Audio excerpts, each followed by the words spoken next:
प्रधानमंत्री नरेंद्र मोदी की इजरायल यात्रा ये आजकल अंतर्राष्ट्रीय संबंधों में एक बहुत बड़ी घटना मानी जा रही है। तो चलिए आज इसी पर बात करते हैं और समझते हैं कि इस दौरे के असल मायने क्या है।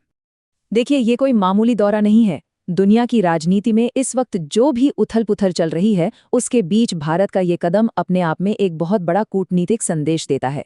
ये साफ दिखाता है कि भारत अब सिर्फ एक दर्शक नहीं, बल्कि एक अहम खिलाड़ी बनकर उभर रहा है। प्रधानमंत्री का इजरायल पहुंचना ये सिर्फ एक रस्मी मुलाकात या डिप्लोमैटिक प्रोटोकॉल नहीं है। नहीं, ये उससे कहीं बढ़कर है। ये एक साफ संकेत है कि दोनों देश अपने रणनीतिक संबंधों को और भी गहरा करना चाहते हैं। ये एक ऐसा कदम है जो आने वाले कई दशकों के लिए एक मजबूत साझेदारी की नींव रख रहा है। तो चलिए सबसे पहले बात करते हैं इस साझेदारी के सबसे मजबूत पिलर की, और वो है डिफेंस और सिक्योरिटी में सहयोग। देखिए, भारत और इजरायल पहले से ही इन मामलों में काफी मजबूत पार्टनर रहे हैं, लेकिन अब जोर इस बात पर है कि एडवांस डिफेंस टेक्नोलॉजी हो, ड्रोन सिस्टम्स हों, या फिर आज के जमाने की सबसे बड़ी जरूरत साइबर सिक्योरिटी, इन सब में सहयोग को अगले लेवल पर कैसे ले जाया जाए। इसका मतलब साफ है, अब बात सिर्फ हथियार खरीदने या बेचने तक ही नहीं रहेगी। अब चर्चा इस पर हो रही है कि कैसे दोनों देश मिलकर अगली पीढ़ी की टेक्नोलॉजी बनाएं, कैसे जॉइंट रिसर्च और डेवलपमेंट प्रोजेक्ट्स पर काम करें। और उम्मीद यही है कि इस दौरे में इस पर कुछ बड़े फैसले जरूर होंगे। लेकिन रुकिए, कहानी सिर्फ यहीं तक नहीं है। डिफेंस से हटकर भी इस साझेदारी का एक और बहुत जरूरी पहलू है। एक ऐसा पहलू जो सीधे सीधे हम सब, मतलब करोड़ों भारतीयों की जिंदगी को बेहतर बना सकता है। तो चलिए अब जरा देखते हैं कि ये पार्टनरशिप डिफेंस से आगे बढ़कर आम लोगों की जिंदगी में कैसे काम आ रही है, खासकर खेती और पानी के मैनेजमेंट में। ड्रिप इरिगेशन मतलब बूंद बूंद से सिंचाई। ये एक ऐसी इजरायली तकनीक है जो भारत जैसे देश के लिए, जहां पानी की इतनी किल्लत है, एक गेम चेंजर साबित हो सकती है। जरा सोचिए, ये तकनीक न सिर्फ पानी की जबरदस्त बर्बादी रोकती है, बल्कि इससे फसल की पैदावार भी बढ़ती है, और पैदावार बढ़ेगी तो किसानों की आमदनी भी तो बढ़ेगी।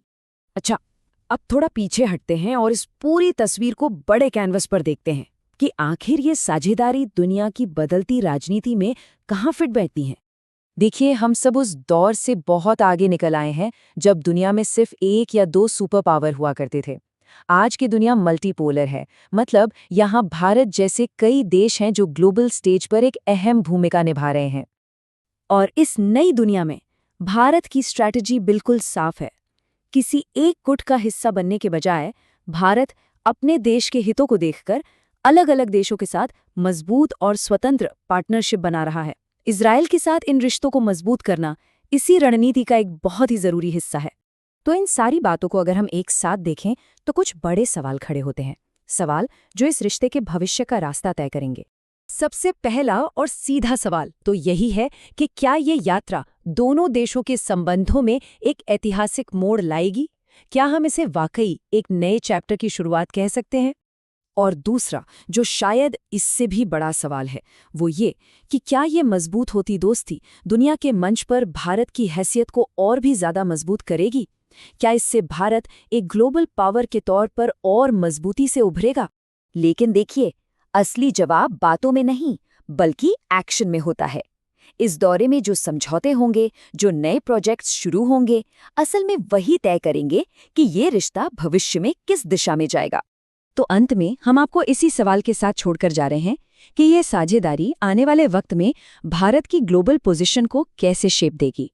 ये सिर्फ दो देशों का मामला नहीं है, बल्कि ये भारत की बड़ी ग्लोबल स्ट्रैटेजी का एक अहम हिस्सा है।